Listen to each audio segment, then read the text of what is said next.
আপনারা হয়তো শুরুতেই বুঝে ফেলছেন যে এগুলো কি রান্না হইব।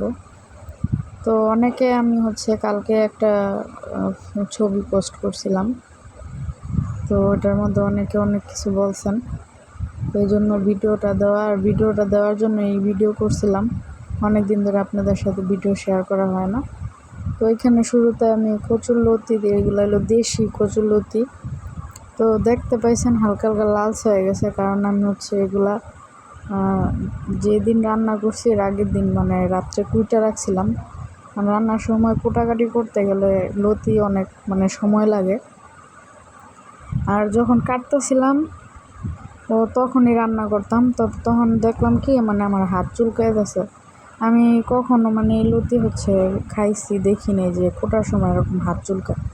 পরে রসুন বাটা ছিল না, শুধু আলাদা আদা রসুন একসাথে মিক্স করা ছিল বাটা, এই জন্য আমার আলসামি লাগছে। তো লতি বাছার পরে মনে চাইতেছিল না যে রসুন বাটা এগুলো রান্না করি, তাই ফ্রিজে রাইখা দিয়েছিলাম রাত্রে।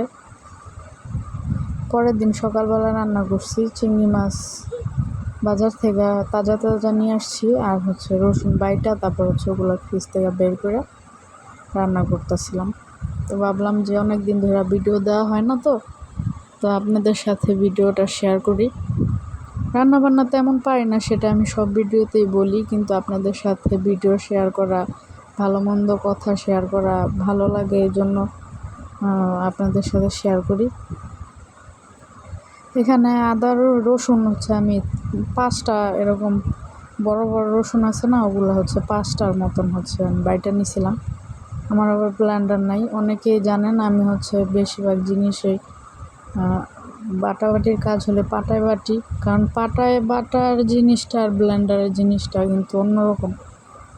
ব্লেন্ডার কইরা আনি আমি তো আমার কাছাকাছি থাকি, যদি বেশি আদা রসুন হয় তাহলে আর ওটা বাটাবাটি করি না, আমি আমার আম্মুর বাসা থেকে ব্লেন্ডার করে নিয়ে আসি।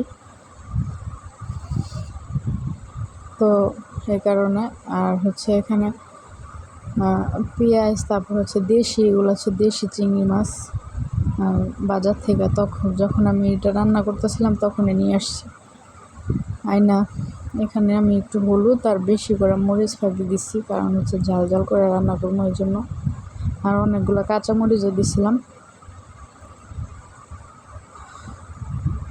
আর ভাবছিলাম ইলিশ মাছ দিয়ে রান্না করবো, বাজারে গিয়া দেখি ইলিশ মাছ নাই, কারণ কোরবানি ঈদ গেছে না, এখন মাছ টাছ তেমন একটা বাজারে ওঠে না, কারণ সবার ফ্রিজে কম বেশি একটু একটু গরুর মাংস আছে এখনো বলতে কি অনেকেই কোরবানির গোস্ত 5-6 মাসও রাইখা খায়। আমার দেখা, আমি দেখছি, আমার চোখে দেখা, এই জন্যই আপনাদের বললাম। আবার বললেন না যে কে আবার 4-5 মাস খায়, আমি দেখছি দেখে বললাম।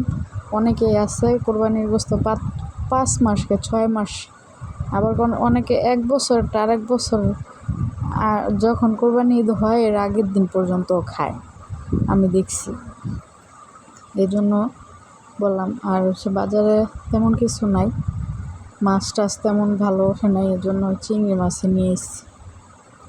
ইলিশ মাছের মাথা হইলে এই জায়গায় আরও মজা লাগতো।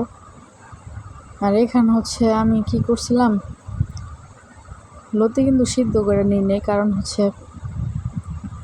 লতি যখন কষানো হয় তখন হালকা হালকা পানি ছাড়ে। আর এটা আমি দেখছিলাম অনেকটা যে চাষের, এটা হলো চাষের না, দেশি কচুরলতি। তো একদম যখন কষাইতেছিলাম তখনই পানি উঠে গেছে, আমি আর কিছুই দিই নি, এই কষানোর পানি দিয়ে এটা সিদ্ধ হয়ে গেছে অনেক সুন্দর মতো।